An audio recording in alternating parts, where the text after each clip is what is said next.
السلام عليكم، كيف حالك؟ وعليكم السلام. څه مسله ده؟ د دې زنانه نه بروسلی جوړه شوې ده. یا خوا کېناست پرې خدای ټولې مسلې حل کړي. کېنه.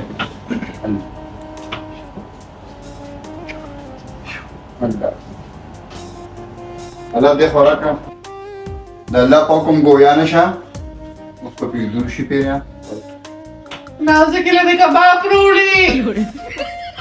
نازک په چکرو باندې بوزي. نازک له دې اولس تولې سوناو کی. کوم څه ټول خپل आवाज دی. چپو دا رقیبانو आवाज دی. دا دې خپل نه دی.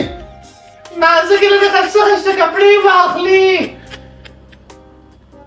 نازک باندې پابندي د کور د سین نه ختم شي. بس پیر سے بس ماته پرې راوس.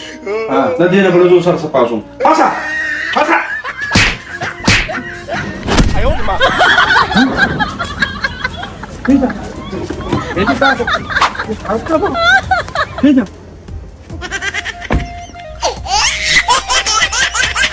زه اوس په نټولر سو ماتم. باندې کړه